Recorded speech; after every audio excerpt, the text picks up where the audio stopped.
përshëndes edhe njerë, nisim së bashku edicionin e orës 16, këto janë titujt kryesor.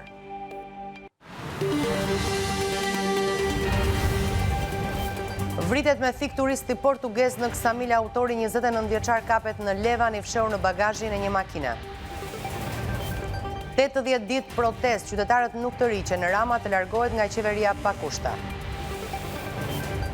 Nuk ndalemi pa u anulluar vendimi për shkrirjen e bashkisë, vjon prej 19 ditësh protesta në Divjak. 24 vatra zjarri në 24 orë, 7 aktive në të gjithë vendin, flakët përhapen në Pyje. Presidenti Amerikan Donald Trump kërcënon Omanin me bombardime, nëse na pengon do ta godasim plotësisht.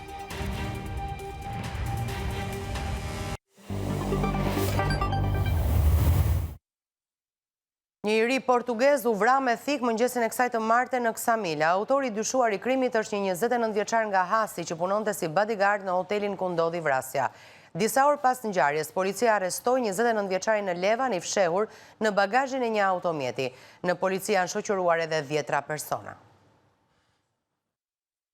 Një 20 vjeçar francez mbeti i vrarë me thik në orët e hershme të mëngjesit të së martës në pjesën e jashtme të një lokali në Ksamil. Policia e Vlorës bëri me dije se Miguel Mendes u gjeti vrarë rreth orës 5:15 minuta në shezlongët e plazhit. Nga veprimet e para hetimore, policia thot se 20 vjeçari është goditur me thik gjatë një konflikti për motive të dobta. Si autor të dyshuar të ngjarjes, policia ka identifikuar 29 vjeçarin Sokrat Vata, banues në Has, i cili pas krimit u largua nga vendi i ngjarjes. Mësohet se viktima është goditur disa herë me thik në pjesë të ndryshme të trupit, duke i shkaktuar vdekjen e menjëhershme. Burime bëjnë me dije se ngjarja ka ndodhur për shkak të një vajze. Mësohet se 20 vjeçari kishte ardhur për pushime në Ksamil prej disa ditësh me një grup francezësh, ndërsa autori i dyshuar i ngjarjes ishte i punësuar si roje plazhi tek Hotel Principotes. Disa orë pas krimit, policia arrestoi 29 vjeçarin në Levan të Fierit i fshehur në bagazhin e një automjeti.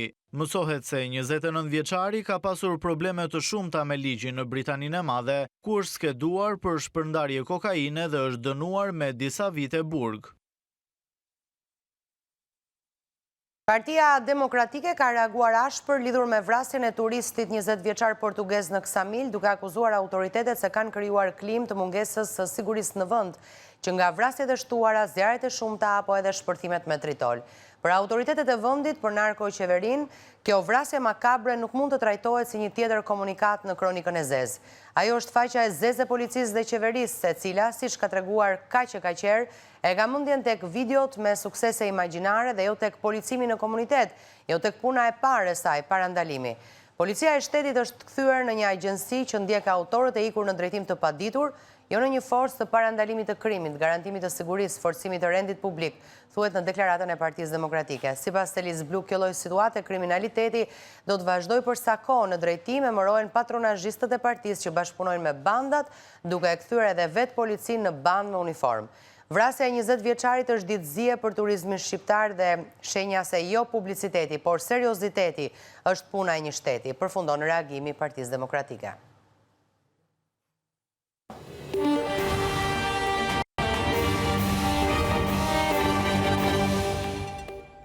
Qytetarët protestues vijuan edhe mbrëm thirrjet kundër klasës politike, të cilën e bëjnë përgjegjëse për situatën e vështirë ekonomike, por edhe e akuzojnë për korrupsion. Në ditën e 79 të protestës, qytetarët u shprehën se nuk ka asnjë kompromis. Ata këmbëngulin se nuk do të largohen nga sheshi pa largimin e Edi Ramës nga drejtimi i qeverisë. Sot mbushen plot 80 ditë nga protesta qytetare.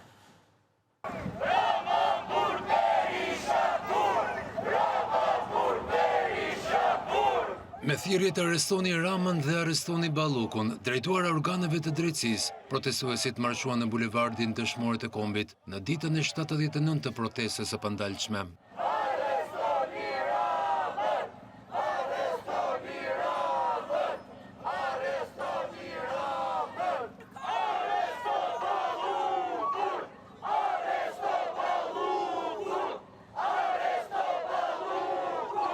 Qytetarët shprehen se Edi Rama nuk plotson asnjë kriter për të qenë drejtuesi i qeverisë, pasi nuk punon për popullin, por vetëm për oligarkët dhe patronazhistët.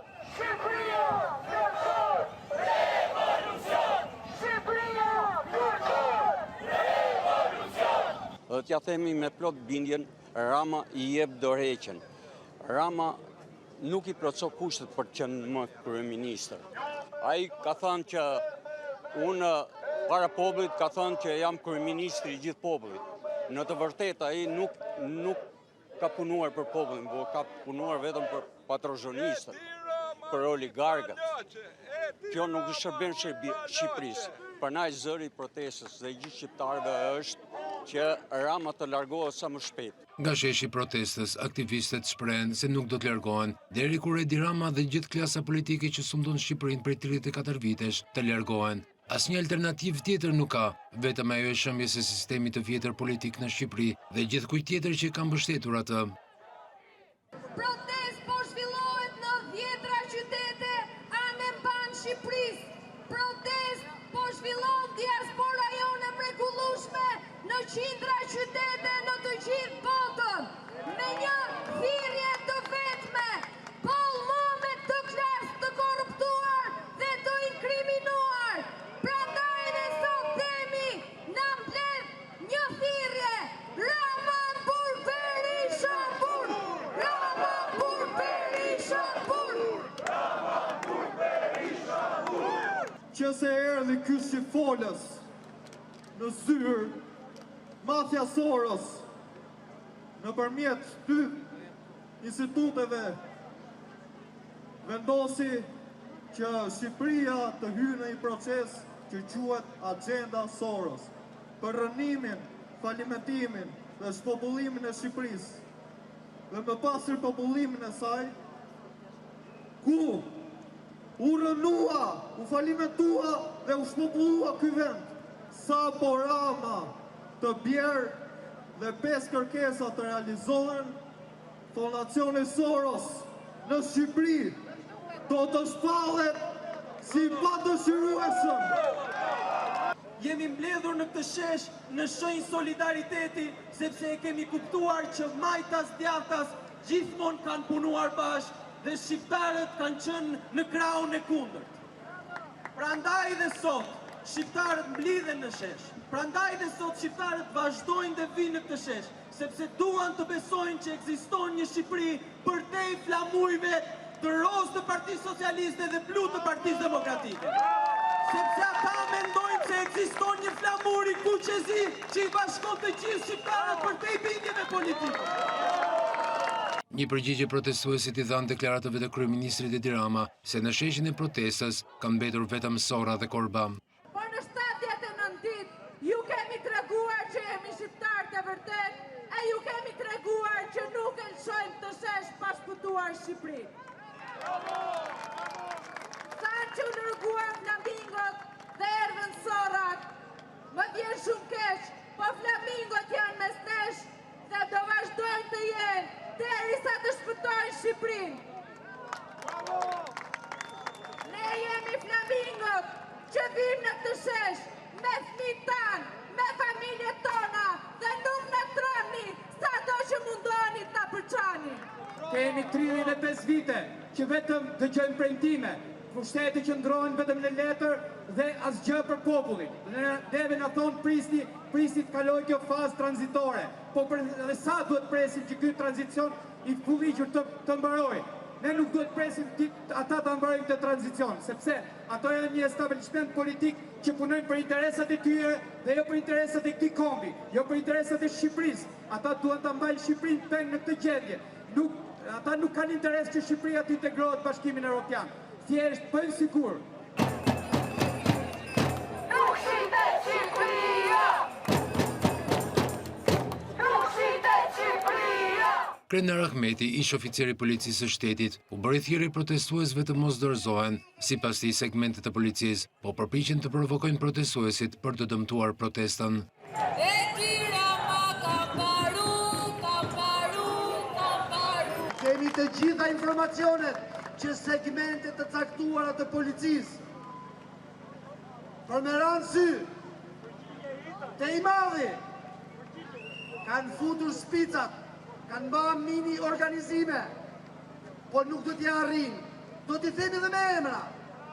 Është profesioni jonë ky. Jemi me ju.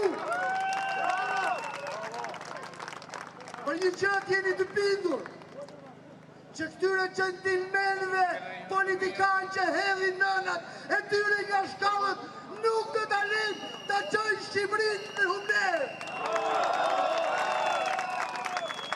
Protestuesit vlerësuan televizionin News 24 si dritare e vetmi mediatike që i ka dhënë zë dhe hapësirë protestës kombëtare. Në News 24 kam 2 muhabete ose 5 muhabete. Bravo të qoftë, faleminderit që 3x3 duke shkëput me atë protestë këtu, çfarë ndodh këtu. Dhe këtë mesazh çfarë ndodh këtu e tregon e familje shqiptare. Ata falenderoj News 24, unë kam biseduar me ta.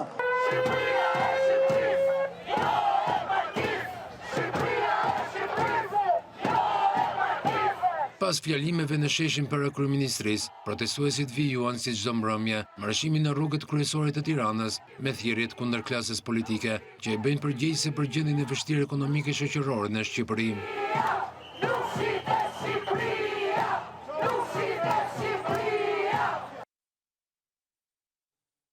Banorët në Divjak protestuan sërish mbrëmjen e së hënës kundër reformës administrative, duke kritikuar kryebashkiakun socialist që nuk i mbështet ata. Banorët thonë se do të vazhdojnë protestat deri në tërheqjen e vendimit. Banorët e Divjakës protestuan për të 18 ditë radhazi, duke vijuar qëndresën kundër shkrirjes së bashkisë së tyre dhe bashkimin me Lushnjën. Pavarësisht kozgjatjes së protestës, banorët thonë se nuk do të ndalen deri në tërheqjen e vendimit nga ana e mazhorancës. Sipas protestuesve, çdo natë në mbrëmje, Divjaka do të jetë në shesh, edhe pse ka tentativa për të shuar këtë protestë. Ky vendim i këtij kryeministi që kemi neve sot akoma në detyrë, na dëmton ekonomikisht, na dëmton psikologjikisht, na dëmton kulturalisht, edhe me kryesorja na dëmton historikisht. O milet, sifi ka siklet. Dhe pse e them te? Sepse para ca ditësh në mloth e Këshilli Bashkiak dhe ky kryetari jo na mori mbrojtjet të pambrojturin.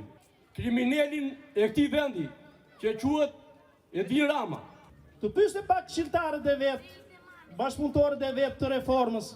Çfarë ndodhi në Divjak? Divjaka u vu në orën e fundit në atë listë. Ato e din, sidomos Mazliku e di shumë mirë, se këtu subas një dëgjes publike. Mbrëmjen e së hënës si është bërthirje dhe kryetarit të bashkisë dhe administratës të mbështesin protestën, pasi kanë marrë votat e qytetarëve për t'u shërbyer.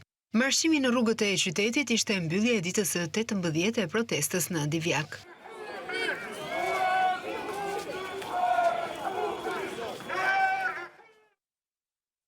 Kryetari i Bashkisë së Maliqit Gëzim Topçiu shpreh skeptik mbi propozimin e mazhorancës socialiste mbi reduktimin e bashkive si pasojë së cilës Maliqi do t'i bashkohet Korçës. Topçiu thekson se e rëndësishme është për t'u parë se si do t'jetë ecuria e investimeve dhe shërbimet ndaj qytetarëve. Gëzim Topçiu, kryetari i Bashkisë Maliq, që nga viti 2000 është i paqartë por edhe skeptik mbi propozimin e Partisë Socialiste të cilës i takon për bashkimin e Maliqit me Korçën në një bashki të vetme. Kryebashkiaku më i gjatë i cili sipas ligjit nuk ka mundësi të rikandidojë, thonë se problematikat janë të gjëra. Ende unë jam i paqartë për atë çfarë do të ndodhë. Kjo nuk mund të thuhet me një po e me jo. E kur unë këtë e kam si merak në vetvete, llogarit si mund ta kenë qytetarët. Megjithatë, vizioni që qeveria, vizioni që parlamenti, vizioni që institucionet po shikojnë, ndoshta e shikojnë një prizëm tjetër që në fakt projekt vendimi e thot me nocione, me fjali, por nuk e shtjellon, pasi kjo reform nuk kërkon vetëm një ndryshim ligjor për efekt asaj çfarë fola me këtë projekt ligj i cili ka shkuar në parlament. Kryebashkiaku Maliqit thotë se me këtë reformë duhet të shihet se sa shërbime do të jenë më pranë njerëzve, sa problematikat e tyre do të zgjidhen më lehtë, e po ashtu si do të jetë ecuria e investimeve. Për mua nuk duhet parë bashkia, pozicioni, ky organizim si një moment që duhet çajmë hallin e një kryetari bashkie. Unë mendoj që duhet të shikojmë sa shërbimet ndaj njerëzve vjen më afër, sa u zgjidhen më lehtë, sa Maliqi do të ecë jo me këtë ritëm që ka ecur tani, po do të ecë më mirë. Sa investime do të marrë më shumë, sa do të shërbejë qytetarëve, domethënë koncepti është shumë i gjerë. Topçiu kujton se gjatë dëgjesave të Komisionit Parlamentar për Reformën Territoriale është prehur kundër shkrirjes së bashkive, por sot thotë se nisma ligjore nuk flet për shkrirje, por krijimin e një strukture të re administrative.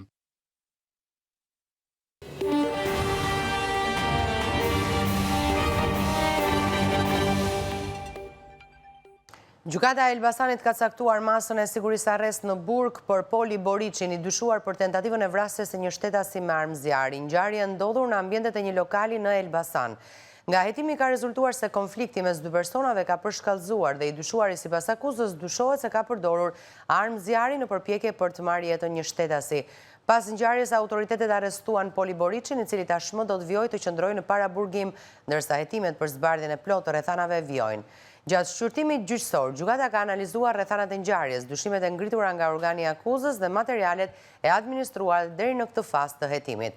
Prokuroria ka kërkuar një masë sigurie që garanton vijimin e hetimeve dhe shmangjen e çdo rreziku që mund të lidhet me të dyshuarin. Borici ka deklaruar se nuk ishte qëllim ta vriste, por ta friksonte. Grupi hetimor po analizon provat e administruara, dëshmitë e personave që kanë qenë të pranishëm në lokal, si dhe çdo element tjetër që mund të ndihmojë në zbardhjen e dinamikës së ngjarjes.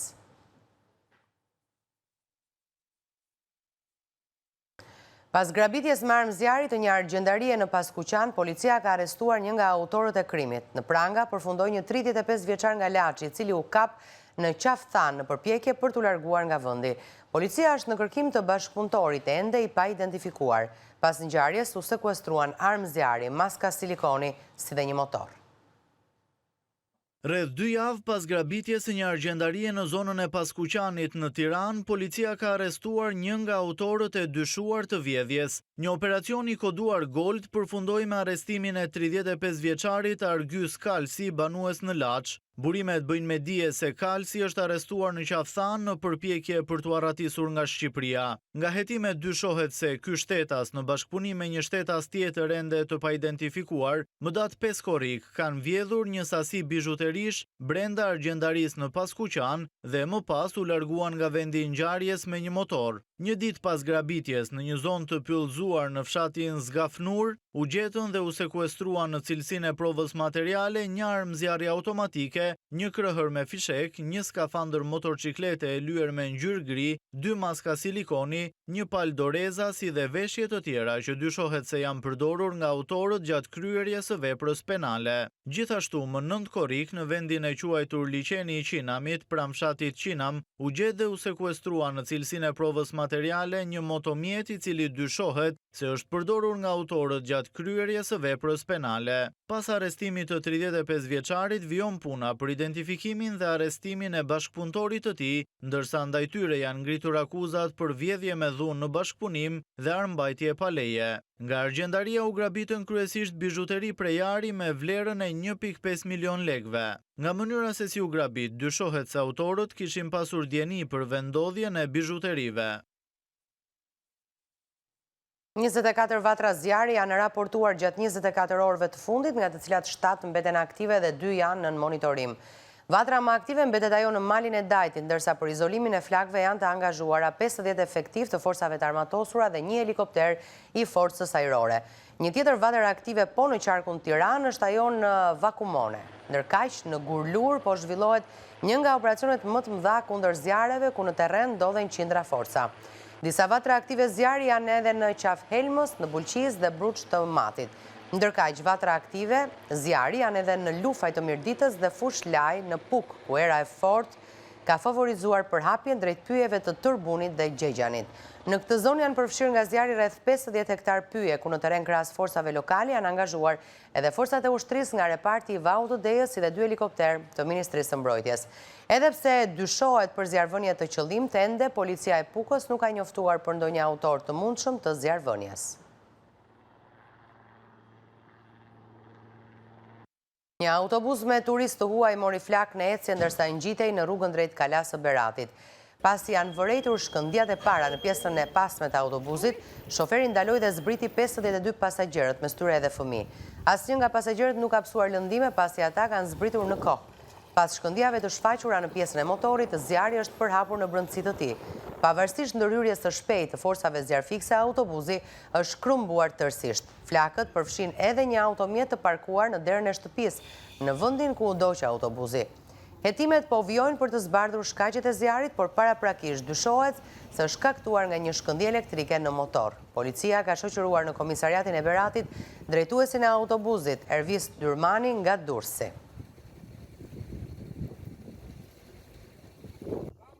2 ditë pas zjarrit të ndodhur në një hotel në Vlorë, një 25 vjeçari që pësoi djegje u transferua në Turqi për mjekim më të specializuar. Ministria e Shëndetësisë bëri me dije se pacientja 25 vjeçare me inicialet AD, e cila pësoi djegje në rreth 85% të sipërfaqes së trupit sipas e zjarrit të rënë në hotelin ku po qëndronte me pushime, është nisur drejt shtetit turk. Pas përfundimit të gjitha procedurave mjekësore dhe administrative nga Qendra Spitalore Universitare Nën Tereza, ku qëndrojnë nën kujdes intensiv të ekipeve të terapisë intensive, u vendos që të dërgohen në shtetin turk për mjekim më të specializuar. Shpenzimet për trajtimin e pacientes në Turqi do të mbulohen nga shteti shqiptar përmes Ministrisë së Shëndetësisë dhe Mirëqenies Sociale.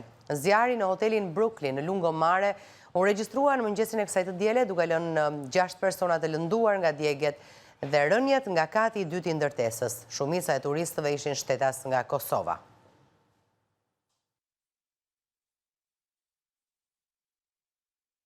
Shkojmë në një hapësirë publicitare, tani rikthehemi sërish pas pak.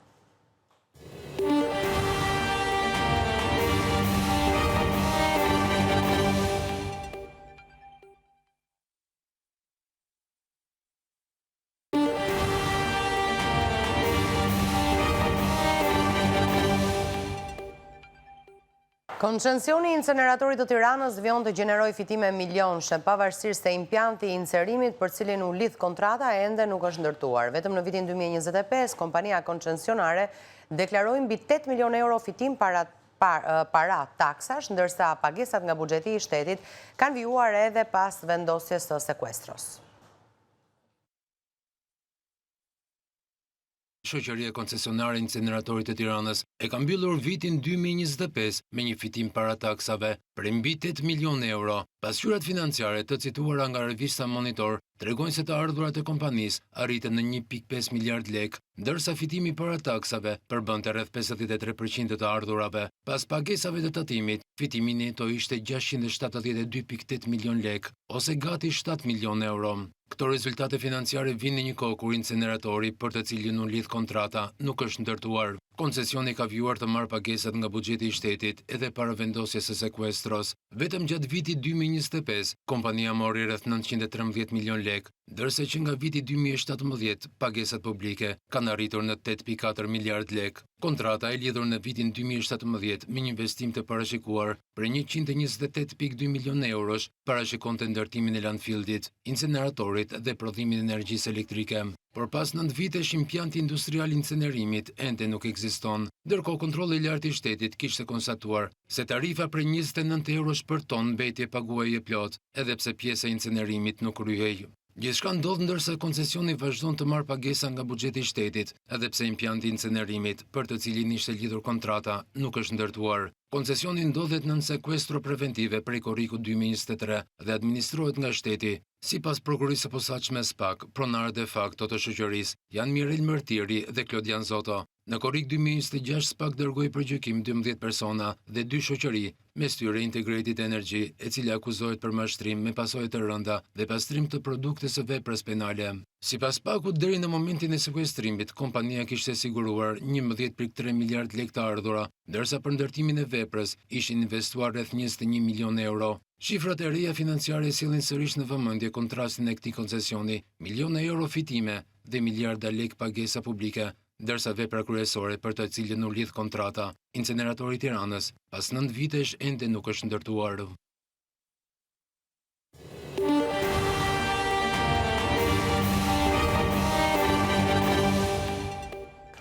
Presidenti Amerikan Donald Trump kërcënoi me bombardimin e Omanit nëse pengon përpjekjet e tij për t'i dhënë fund luftës SBA-Izrael kundër Iranit. Kërcënimi ndaj Omanit erdhi pasi ky vend po zhvillon negociata të pavarura me Iranin për të menaxhuar dhe rihapur ngushticën e Hormuzit.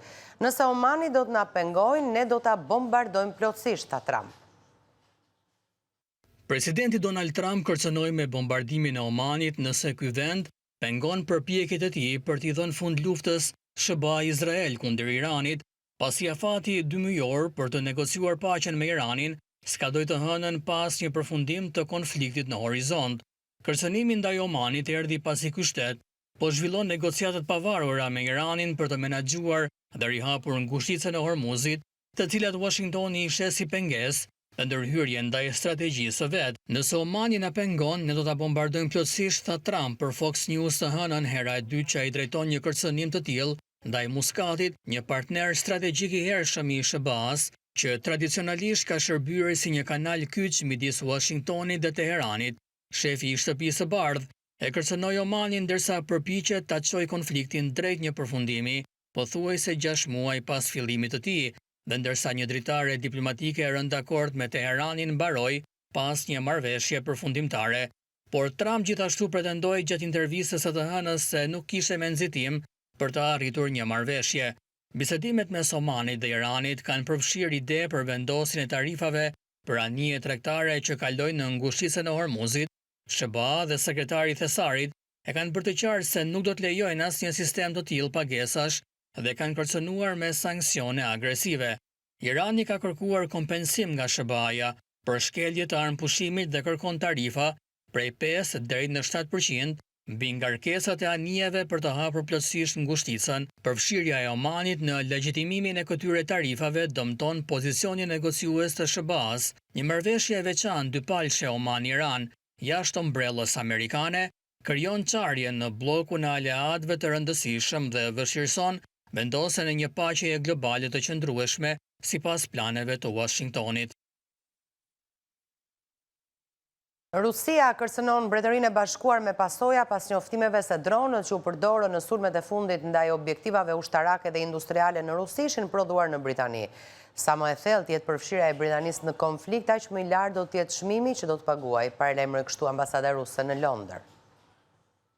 Rusia akuzoi Mbretërinë e Bashkuar se ka zgjedhur qëllimisht një përshkallëzim të krizës në Ukrainë, pas konfirmimit se dronë të prodhuar në Britaninë e Madhe u përdorën në sulmet e fundit ndaj objektivave ushtarake dhe industriale në Rusi. Veprimet e Londrës në mënyrë të pashmangshme do të kenë pasoja për të cilat ajo duhet të përgjigjet, shkroi ambasada ruse në Mbretërinë e Bashkuar përmes një deklarate, duke shtuar se sa më e thellë të jetë përfshirja e saj në konflikt, aq më i lartë do të jetë çmimi që do të paguajë. Një zëdhënës i Ministrisë së Mbrojtjes të Mbretërisë së Bashkuar tha se ata qëndrojnë krah për krah me Ukrainën. Rusia nuk duhet të ketë asnjë dyshim për vendosmërinë e kësaj qeverie për t'i bërë balë agresionit rus në Ukrainë dhe kundër Mbretërisë së Bashkuar dhe aleatëve tanë, tha zëdhënësi. Rusia ka kërcënuar Mbretërinë e Bashkuar në të kaluarën për rolin e saj në furnizimin me teknologji dronësh, si dhe me raketa Storm Shadow. Në deklaratën e saj, ambasada ruse nuk dha detaje mbi llojin e kërcënimit që Moska po shqyrtonte. Mbretëria e Bashkuar ka qenë ndër mbështetësit më të mëdhenj ndërkombëtar të Ukrainës, që kur Rusia nisi pushtimin e saj të plot në shkurt 2022. Ministria e Mbrojtjes tha se Mbretëria e Bashkuar ishte përkushtuar për të siguruar pajisjet që i nevojiten Ukrainës për të mbrojtur kundër pushtimit të paligjshëm të presidentit rus Vladimir Putin.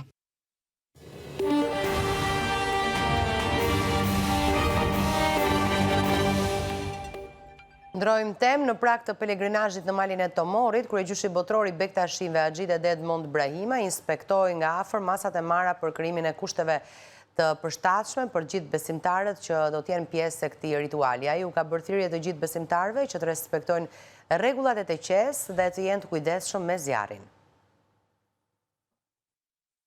Mali i Tomorit gjatë muajit gusht është një nga destinacionet më të rëndësishme të pelegrinazhit, ku mira besimtar ngjiten drejt tyrbes Saba Zaliut, një traditë shekullore që ndërthur besimin, ritualet dhe një lidhje të fortë shpirtërore me Zotin, duke sjellë në Tomor pelegrin jo vetëm nga Shqipëria, por edhe nga trojet shqiptare e më gjërë. Para nisjes së pelegrinazhit që do të vazhdojë në datat 20 deri 25 gusht, në malin e Tomorit ishte i pranishëm kryegjyshi botror i Bektashinve Axhit Edmond Brahima, së bashku me sekretarin e gjyshatës Zalo Qato, ku ata inspektuan nga afër punën paraprake për infrastrukturën dhe masat e marra për krijimin e kushteve sa më të përshtatshme për të gjithë pelegrinët që do ngjiten në malin e shenjtë. Në ndihmë të çdo njeriu që vjen, duke marrë masat edhe nga mjekësia, edhe nga kundra zjarrit, edhe nga policia për të mbajtur rregullin e disiplinën, kemi bashkëpunim të mirë me prefekturën, me bashkitë Beratit, Poliçanit, Skraparit, të cilët bashkëpunojnë me ne, punojnë që në këtë moment fundit të rregullojnë gjërat që kanë mangësi dhe të japin një pritje sa më të mirë të legënjërit. E po punojmë për reparimin e fundorës fundit të rrugës në Kulmaku atë që ja këtu në Abazali, i porosisim të gjithë besimtarët që të vinë dhe të respektojnë rregullat e keqeve, me kërë kujdes për zjarret, jenë të kujdesshëm me mbeturinat, me gjithë shka për që ky mal fshi, siç është, ta lëmë sa pastër dhe të jemi të kujdesshëm për çdo gjë. Një gabim i vogël kushton shkollë. Kryegjyshi botror Bektashian Haxhi Dede Edmond Brahimaj e vuri theksin tek bashkëpunimi i institucioneve lokale për mbarvajtje logjistike e gjithashtu i bëri thirrje çdo besimtari që të respektojë rregullat e TQS dhe të jenë të kujdesshëm me zjarret. Në ditët e pelegrinazhit, Tomorri merr një tjetër pamje, ndërsa rrugët drejt Tyrbes mbushen me besimtar që kërkojnë bekim, shpresë dhe përmbushjen e dëshirave të tyre. 75 instrumentistë të rinj nga 18 shtete të ndryshme të botës janë mbledhur në Gjirokastër për koncertin klasik të muzikës. I quajtur Harmonia Europiane në Gjirokastër, koncerti u shfaq në Odeonin kulturor të zonës muzeale.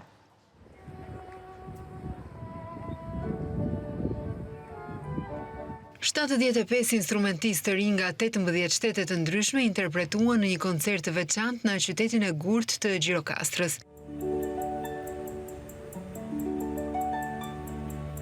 Koncerti me muzikë klasike, Harmonia Europiane në Gjirokastër, promovoi në qytetin e Gurt të vlerat europiane. Të rinjt pjesëmarrës përmes muzikës ndërtuan ura mirëkuptimi, bashkëpunimi dhe paqeje. Koncerti u shfaq në Odeonin kulturor në zonën muzeale, duke tërhequr interesimin e ardashësve dhe turistëve të shumt. Programi i koncertit përfshinte pjesë instrumentale të autorëve shqiptar dhe të huaj, duke sjellë një udhëtim muzikor plot energji, emocion dhe frymëzim.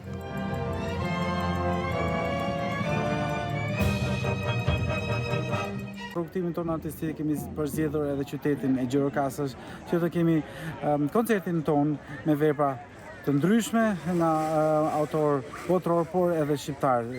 Diçka që ka qenë shumë e rëndësishme për ne që të prezantonim edhe autorët dhe muzikën shqiptare. Nga qyteti i Shkodrës është